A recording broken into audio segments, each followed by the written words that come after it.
श्री कृष्ण कहते हैं, मूर्खों को कभी भी भूल कर भी ज्ञान नहीं देना चाहिए। वो उनके लिए विष के समान कड़वा होता है। बुद्धि सबके पास है, चालाकी करनी है या ईमानदारी, ये संस्कारों पर निर्भर करता है। कर्म का थप्पड़ इतना भारी और भयंकर होता है कि हमारा जमा हुआ पुण्य कब खत्म हो जाए पता भी नहीं चलता। पुण्य खत्म होने पर सामर्थ्य राजा को भी भीख मांगनी पड़ती है।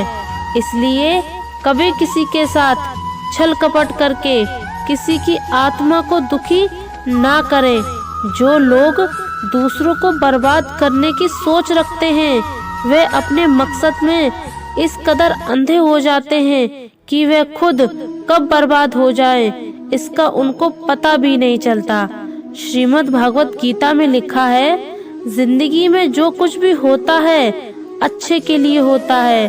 बुरा वक्त इसलिए आता है ताकि हम अच्छे वक्त की कीमत जान सकें, और लोग इसलिए बदल जाते हैं ताकि हम उनके असली चेहरे पहचान सकें कि वो क्या थे और हम उन्हें क्या समझ रहे थे। एक छोटी सी चींटी के पैरों की आवाज सुनने वाले वो कृष्ण आपकी पुकार कैसे नहीं सुनेंगे। सब्र करो, अच्छा वक्त देखने से पहले हमेशा बुरे दौर से गुजरना ही पड़ता है। हर व्यक्ति के मन में यह विचार जरूर आता है कि मुसीबत में भगवान बचाने क्यों नहीं आते। आपको यह जानना होगा कि जब कभी किसी महिला के साथ अत्याचार होता है या जब किसी निर्दोष की हत्या होती है, लूटपाट होती है, जब कोई भी भगवान पीड़ित व्यक्ति को बचाने नहीं आते, इसी कारण से कई लोगों का भगवान पर से विश्वास उठ जाता है और वह नास्तिक बन जाते हैं। मगर आपको जानना चाहिए कि ऐसा क्यों होता है। जब कृष्ण ने द्रौपदी को बचाया था तो आज की नारी को क्यों नहीं। कृष्ण ने बार बार किसी की इज्जत नहीं बचाई। यह संदेश है कि भगवान हर किसी को और हर बार नहीं बचाते। वास्तव में आज के लोगों के मुकाबले पहले के युगों के लोग बहुत मजबूत थे तथा उनकी धारणा भी उतनी ही प्रचंड थी। भगवान कहते हैं, मैं तुम्हें लड़ने की ताकत देता हूँ, लड़ना तुम्हें खुद ही सीखना होगा। मैं चाहूँ तो तुम्हें क्या इस पूरी दुनिया के हर व्यक्ति को जीवन भर मुसीबतों से बचाता रहूं, पर इससे क्या तुम हालातों से लड़ने के लिए खुद मजबूत बनोगे? क्या इससे तुम्हें वीरता आएगी? अपने बुरे हालातों से टक्कर देने के लिए तुम्हें खुद को ताकतवर बनाना होगा।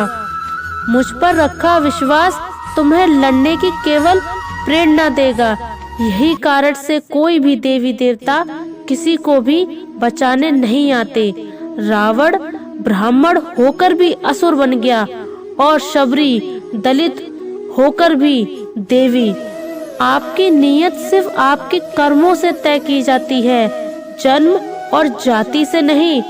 दूसरों के बारे में जैसी आपकी सोच रहेगी वैसी ही सोच लोग आपके बारे में रखेंगे। अर्थात तात्पर्य यह है कि जैसी सोच आप खुद के लिए चाहते हैं वैसी ही सोच दूसरों के बारे में रखें। अपने खिलाफ बातें खामोशी से सुन लीजिए।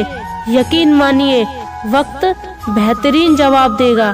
सब्र और सहनशीलता कोई कमजोरियां नहीं होती, ये तो अंदरूनी ताकत है जो सब में नहीं होती। जो अपना ना हुआ उस पर कभी हक न जताना, और जो समझ न सके उसे कभी दुख न बताना। दूसरों को सुनाने के लिए अपनी आवाज ऊंची मत करो, बल्कि अपना व्यक्तित्व इतना ऊंचा बनाओ कि आपको लोग सुनने के लिए इंतजार करें।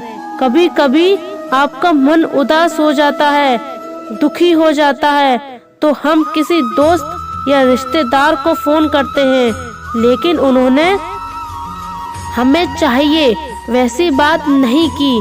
तो हम और उदास हो जाते हैं। इससे अच्छा 2 मिनट शांत बैठकर अपने आप से अच्छी बात करो, आपको अच्छा अपने आप लगने लगेगा। जब कोई दिल दुखाए तो हम चुप हो जाएं, क्योंकि जिन्हें हम जवाब नहीं देते उन्हें वक्त जवाब देता है।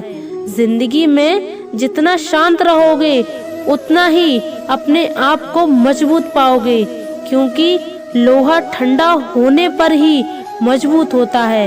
कभी कभी अपने ही अपनों का ऐसा तमाशा बनाते हैं कि वो अपना कहलाने के लायक ही नहीं रहते। सोच भले ही नहीं रखो, लेकिन संस्कार पुराने ही अच्छे हैं। जिंदगी जब कठिन समय में नाच नचाती है तो ढोलक बजाने वाले अपने जान पहचान वाले ही होते हैं। जिंदगी में कुछ नेक काम ऐसे भी करने चाहिए जिसके ऊपर वाले के सिवा दूसरा कोई गवाह ना हो। पैसे कमाने के साथ साथ पुण्य भी कमाएं, क्योंकि इस जन्म में कमाया हुआ पैसा सिर्फ इसी जन्म में काम आता है, लेकिन इस जन्म में कमाया हुआ पुण्य अगले कई जन्मांतर तक काम आएगा। सेवा सबकी कीजिए, मगर आशा किसी से भी मत रखिए, क्योंकि सेवा का सही मूल्य सिर्फ भगवान ही दे सकते हैं, इंसान नहीं। कुछ लोग दिखावे के लिए अच्छे बनते हैं, मगर वे लोग ये भूल जाते हैं कि ईश्वर उन्हें बाहर से नहीं भीतर से जानते हैं। यदि हमारी नियत अच्छी और मकसद सही है तो किसी न किसी रूप में ऊपर वाला भी हमारी मदद करता है। बात कड़वी जरूर है मगर सच्ची है। उधार दीजिए मगर सोच समझकर। अपने ही पैसे भिखारी बनकर मांगने पड़ते हैं और अगला सेठ बनकर तारीख पर तारीख देता रहता है। घमंड किसी का भी नहीं रहा साहब। टूटने से पहले तक गुल्लक को भी लगता है कि सारे पैसे उसी के हैं। जीवन में जब भी हम खराब दौर से गुजरते हैं तब मन में यह विचार जरूर आता है कि परमात्मा मेरी परेशानी देखता क्यों नहीं है, मेरे दुख दूर क्यों नहीं करता। पर याद रखना, जब परीक्षा चल रही होती है तब शिक्षक भी मौन रहते हैं।